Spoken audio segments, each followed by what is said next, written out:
देखिए इस वीडियो में फ्रॉड के कितने तरीके हो सकते हैं। आपको जानकर आश्चर्य होगा कि ये वहाँ से इस वीडियो में फ्रॉड के भिन्न-भिन्न तरीकों के बारे में बता रहे हैं। आपको ओटीपी देना भी नहीं पड़ेगा और आपके अकाउंट से पैसा यूँ ही निकल जाएगा। अब मैं देखिए इस बताता वीडियो हूँ कि में। हैक हुआ कैसे। ठीक है, यस। तो फिर लोग मुझे सुनाते हैं कि सर आप ऐसे मत क्या कीजिए, ओपनली बता देते हैं, क्रिमिनल्स मिसयूज करेंगे। एक टेक्निक बताऊंगा, ऐसी 12 तरीके हैं, लेकिन मैं एक अच्छा, तरीके 12 तरीके ऐसे से हैक हो सकते हैं। हाँ 12 सिंपल तरीके हैं, ओके सर। लेकिन ऐसा ना हो कि क्रिमिनल्स भी मिसयूज करने लगे। सबसे पहला तरीका है कॉल मर्जिंग टेक्निक या कॉल, हाँ तरीके बताता हूँ। Call merging technique, call forwarding technique, voice mailing technique, QR code, screen sharing techniques apps के थ्रू। तो जो कॉल मर्जिंग टेक्निक है वो कैसे काम करती है, मान लीजिए आप मेरे मित्र हैं ही जी जी।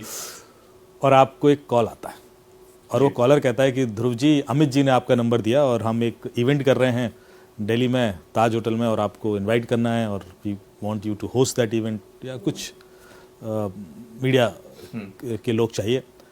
तो आप बातचीत शुरू कर देंगे, आपको लगेगा कि अमित का रेफरेंस दिया है, विश्वास है, क्रेडिबल नाम है। फिर वो कहेगा Dhruv ji I think Amit is also calling you, आप एक काम कीजिए वो कॉल मर्ज कर दीजिए, हम तीनों आपस में बात कर लेते हैं, क्योंकि हमने उनको भी इनवाइट किया है। तो आपको एक और कॉल आ रहा होगा पैरेलली, आप कहेंगे यार ये अमित का नंबर तो नहीं है, नहीं वो उनका वीआईपी नंबर है, आप मर्ज कीजिए ना, बात करते हैं ना, अभी तुरंत क्लोज करते हैं इसको। ओके। थोड़ा सा अर्जेंसी दिखाया और आपको लगा क्या है, मर्ज कर दिया आपने। जैसे ही आप मर्ज करेंगे आपके अकाउंट से पैसे निकल जाएंगे, या आपका व्हाट्सएप हैक हो जाएगा, या आपका फेसबुक गूगल कुछ हैक हो जाएगा। क्यों हैक हुआ? आपने कोई ओटीपी दिया नहीं दिया, आपने कोई लिंक क्लिक किया नहीं, आपने कोई ऐप इंस्टॉल की नहीं, फिर आपके पैसे क्यों निकले? फिर आपका व्हाट्सएप क्यों हैक हो सकता है? सोचिए, यही टेक्निक है बस। कैसे? मैंने आपने 2 इनकमिंग कॉल मर्ज की, यस यही क्या? यस। चैलेंज यह था कि दोनों इनकमिंग कॉल अननोन नंबर से थी, इसमें से एक भी नंबर आपके फोन में सेव नहीं था।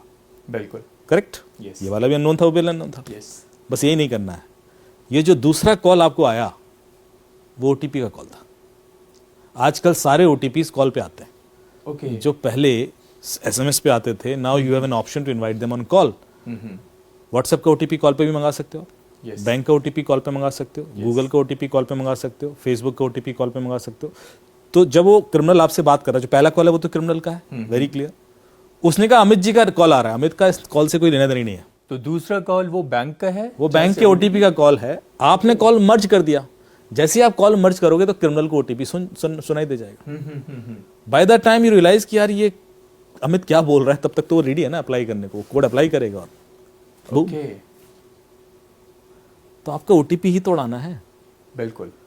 उसके बाद लगता है कि आपने ओटीपी बताया नहीं, फिर भी आपके अकाउंट से पैसे निकल गए। तो एक और चीज मैं हमेशा बोलता हूँ अपने अवेयरनेस सेशन में, कि जितने भी आपने poster banner cyber safety awareness के देखे होंगे, उसमें लिखा होता है अपना ओटीपी मत दीजिए, ओटीपी मत दीजिए। आज सुबह से सुने जा रहा हूँ मैं, बिल्कुल सर, रेडियो पे भी ये चिल्लाते रहते हैं।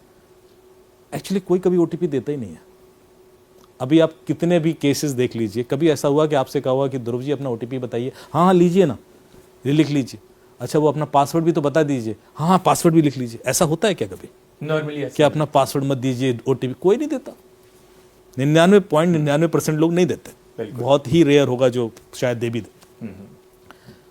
ओटीपी एक तरीके से निकाला जाता है, एक कहानी होती है उसके पीछे, और वो कहानी जब तक लोगों को पता नहीं होगी, और वो कहानी सुनना चाहूंगा सर। वो तो निकलता रहेगा। जी बताइए। तो एक बड़ी इंटरेस्टिंग और ओटीपी निकालने की कहानी बताता हूं। मेरे एक मित्र हैं, वो यूएस से आए हुए थे, यूएस में एक कंपनी में काम करते हैं। लखनऊ में थे, अपनी माता जी को थोड़ा सा तीर्थाटन करा रहे थे, वो घुमा रहे थे। तो शायद उस दिन उनको दिल्ली आना था, बनारस से लखनऊ आए होंगे और लखनऊ से दिल्ली आ रहे थे। तो फ्लाइट उसमें थे, एयरपोर्ट पर थे। तो उनकी माता जी थोड़े से थकान फील कर रही थी और फिर उसके बाद दिल्ली से शायद वापस यूएस का कोई फ्लाइट था उनका।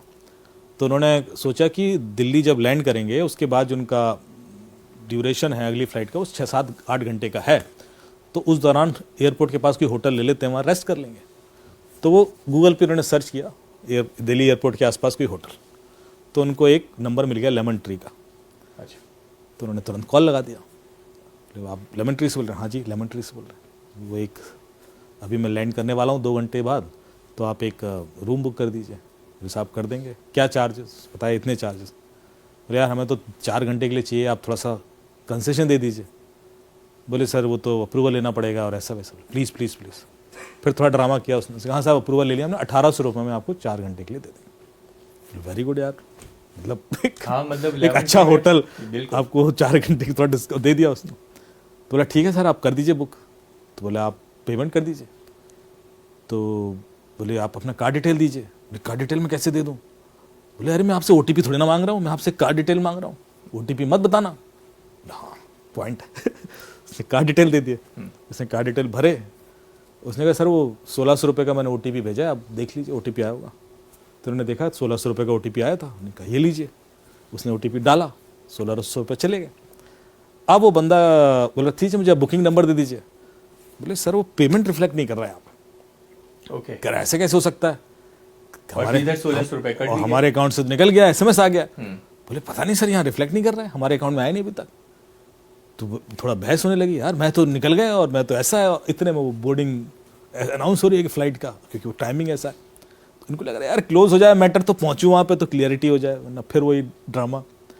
तो बोलते हैं नहीं नहीं सर वो आया नहीं है पैसा, और अभी मैं कैसे रेफरेंस नंबर दे दूँ, और तो जब तक आएगा नहीं कर सकता। एक काम कीजिए सर आप ना मुझे अपना जो आपके अकाउंट से पैसे निकले हैं, बोले हाँ, तो उसका स्क्रीनशॉट भेज दीजिए तो मुझे कंफर्मेशन आ जाएगी। बोले हाँ कोई दिक्कत नहीं। उसने स्क्रीनशॉट लिया, भेज दिया। अब ये देखिए साइकोलॉजिकल गेम देखना, जो स्क्रीनशॉट भेजना आपके दिमाग में फीड करना था उसका पर्पस, कि आपको लगे कि स्क्रीनशॉट भेजने से कोई दिक्कत नहीं होती। तो आपने स्क्रीनशॉट लिया, भेज दिया, और वो उसने देखा। अब उसका रिएक्शन था अरे सर यू आर राइट, 1600 रुपये दिए आपने, आपके तो अकाउंट से निकले, अब तो यू एब्सोल्युटली राइट सर। मतलब कितना इमोशनल, अब आप देखिए हाँ पूरा हर चीज नोटिस कीजिएगा। तो फिर मेरे अकाउंट में क्यों नहीं दिख रहा है, मतलब कहीं गड़बड़ है सर। आप एक काम कीजिए, हो जाता है कई बार सर ऐसा, आप 1 रुपये और ट्रांसफर कीजिए, क्योंकि कई बार क्या होता है वो पिछला वाला ना क्यू में अटक जाता है। तो 1 रुपये जब निकलेगा तो ये वाला भी SMS आ जाएगा। अब पढ़ा लिखा आदमी है, सब जानते हैं कि ऐसा नहीं होता, लेकिन कम्युनिकेशन इतना डेंस हो चुका है, इंटेंस। तो उन्होंने कहा ठीक है साहब 1 रुपये और कर लेते हैं, 1 रुपये में क्या नुकसान है। तो उसने बोले 1 रुपये का फिर ट्रांजेक्शन किया। बोले सर वो OTP आया होगा बता देना। तो इन्होंने देखा तो वो OTP 16,000 रुपये का था। बोले यार ये OTP तो 16,000 का है। बोले नहीं सर 1 रुपये ट्रांसफर किया मैंने। क्या बात कर रहे हो आप, मैं 16,000 क्यों ट्रांसफर करूंगा। अरे बोले नहीं OTP 16,000 का। बोले नहीं नहीं 1 रुपये का, नहीं 16,000 का, 1 रुपये का। अरे आप स्क्रीनशॉट भेजिए सर, स्क्रीनशॉट भेज दिया। फिर दोबारा आप समझे नहीं बात को। पहली बार जब स्क्रीनशॉट भेजा था तो उसमें OTP नहीं था, अब जो स्क्रीनशॉट भेज रहा उसमें तो OTP है। आपसे सीधे सीधे OTP नहीं मांगा, आपसे घुमा से स्क्रीनशॉट निकलवा लिया। बात तो वही है ना। तो पहली वाली एक्सरसाइज में उसने सिर्फ आपके दिमाग में डाला कि स्क्रीनशॉट भेजने से दिक्कत नहीं होती। जैसे ही दूसरी बार में स्क्रीनशॉट भेज जाओ, उसने ओ ये क्या कर दिया मैंने तो OTP भेज दिया। तो उसने अप्लाई किया, निकल गए 16,000। ये तो वो फ्लाइट बोर्ड करने वाले थे। तो आप देख रहे हो टेक्निक्स कितनी सोफिस्टिकेटेड। हर OTP के पीछे कहानी है, और ऐसी 12-13 कहानियां जो OTP चुराने की ही है मेरे पास अलग अलग क्लाइंट से आती।